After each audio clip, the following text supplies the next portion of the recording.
अजरा को भी इन्फॉर्म करना पड़ेगा हमें, वरना वो हमें गलत समझेगी।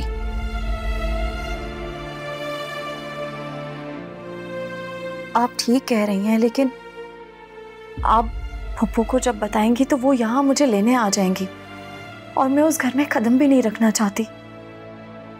बेटा, अब कोई भी तुम्हें मुझसे अलग नहीं कर सकता है। मैं अजरा को कहूंगी कि सारी रस्में यहाँ पे आकर करे और हरगिज मैं तुमको वहां पे जाने नहीं दूंगी।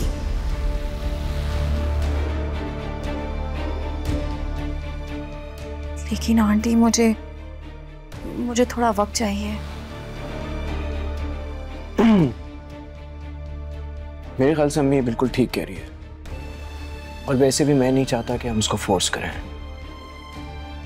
तुम्हारा जैसा जी चाहता है वैसे ही करो। तुम टाइम लो, तुम्हें जितना टाइम लेना है। It's okay.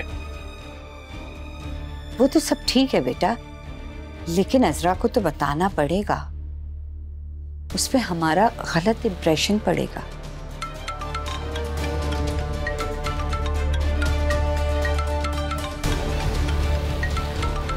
ज़ारून का फोन है। आप उठा लीजिए और बता दीजिए कि मैं यहाँ पर हूँ।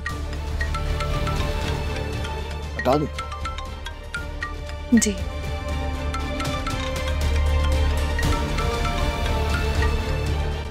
अस्सलाम वालेकुम। हेलो, एक मिनट। राशिद, क्या शफक तुम्हारी तरफ आई है? जी हाँ।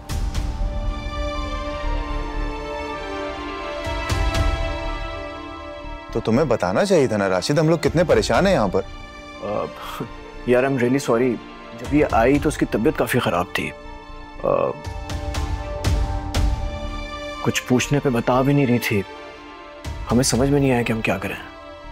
ठीक है बेटा, मैं समझ गई। तुम उसका ख्याल रखना, वो हमारी अमानत है तुम्हारे पास। अभी वो स्ट्रेस में होगी ना। मैं सुबह आऊंगी, उसे समझा के ले आऊंगी घर। फिक्र मत करो।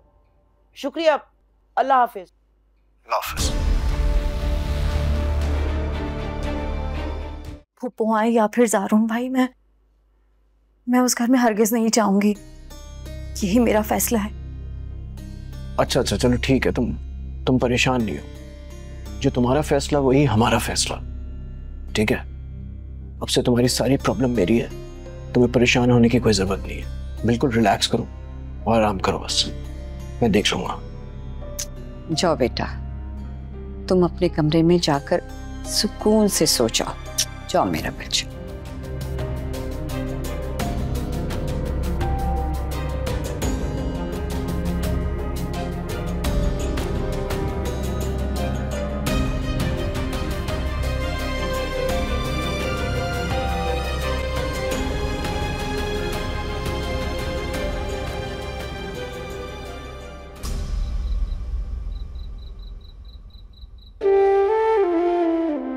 वो हो गया जो मैं कभी नहीं चाहती थी। माँ, तुमने ये अच्छा नहीं किया। सिर्फ तुम्हारी वजह से आज शफक को मजबूरी में वहां जाना पड़ा, जहां हम उसे इज्जत से सर पे हाथ रख के रुखसत करते।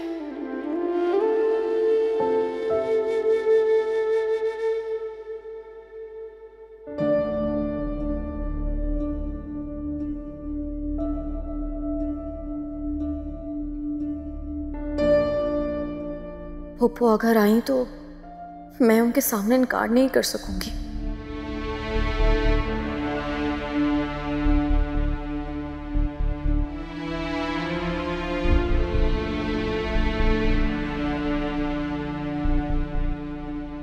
मगर मैं वहां जाना भी नहीं चाहती। मेरी वजह से और ज़ारून भाई और भाभी के दरमियान मिसअंडरस्टैंडिंग रही है। क्या करूं? हाँ, यही ठीक रहेगा। आखिर राशिद मेरे शौहर हैं, जिंदगी उन्हीं के साथ तो गुजारनी है। आज या कल रुखसती भी होनी है, तो वो फूफो को सुबह ही फ़ोन करके कह दें कि आप लोग शाम में आ जाएं और रुखसती की रस्म यहीं से कर लें, क्योंकि शफक अब वापस नहीं जाना चाहती। मैं अभी जाकर आंटी से कह देती हूँ, वरना फूफो तो सुबह ही आ जाएंगी। या अल्लाह, ये क्या हो गया? मैं तो अंधा एतमाद करती थी राशिद पर। क्या इतने अरसे तक उन्होंने मुझसे झूठी मोहब्बत की? और आंटी भी इतनी शातिर और मक्कार निकली। मैं क्या करूं, कुछ समझ नहीं आ रहा। मैं तो पूरी तरह इनके कब्जे में हूं। घर इनका, मर्जी इनकी। मैं तो किसी को मदद के लिए पुकार भी नहीं सकती। कौन सुनेगा मेरी? और अगर मैंने शोर मचाया तो मोहल्ले वाले, वो लोग तो यही समझेंगे कि मैं राशिद की बीवी हूँ। मैंने राशिद को क्या समझा और वो क्या निकले? क्या करूं? मेरे पास तो टाइम भी नहीं है। जो भी करना है मुझे जल्दी करना होगा, लेकिन करूं क्या मैं? अभी भी हमारे सर पे एक खतरा मंडला रहा है। अगर तुमने शफक की मर्जी के खिलाफ कोई बात भी की ना, तो वो अज़रा को बता देगी। राशिद, उसको प्यार से राम करो। मैं ये सोच रहा था कि क्या हम कुछ दिनों के लिए इस घर से गायब नहीं हो सकते हैं? हो सकता है, क्यों नहीं हो सकता? आगे तरकीब। वो क्या है? बैठो, मैं बताती हूँ। सुबह उठते ही मैं अज़रा को फोन करूंगी और कहूंगी कि शफक की तबीयत ठीक नहीं है, हम उसको अस्पताल लेके जा रहे हैं। किसी दूर के अस्पताल का नाम बता देंगे। उसके बाद मैं शफक को कहूंगी कि अज़रा को हार्ट अटैक हुआ है, हॉस्पिटल जाना है। इसी बहाने उसको लेके यहाँ से निकल जाएंगे। क्या हो गया शफक? मेरे होते हुए भी डरती हो तुम? इस दुनिया में किसी भी इंसान के अंदर इतनी हिम्मत नहीं है कि वो जबरदस्ती तुमसे कुछ भी करवा सके। मैं हूं ना तुम्हारे साथ। सारी जिंदगी ढाल बनकर सामने खड़ा रहूंगा तुम्हारे। काश आप मेरे लिए ढाल होते, मगर अब तो इस लटकती हुई तलवार की तरह हैं जो कभी भी मेरे वजूद को रेजा रेजा कर सकता है। तुम लोग यहाँ पे बैठे हो, मैंने पूरे घर में तुम लोगों को ढूंढ लिया। ये लो बेटा, दूध पी लो। दूध उसके कमरे में लेके जाऊंगी, पीछे पीछे तुम आ जाना। उसके बाद तुम जानो और तुम्हारा काम। P low.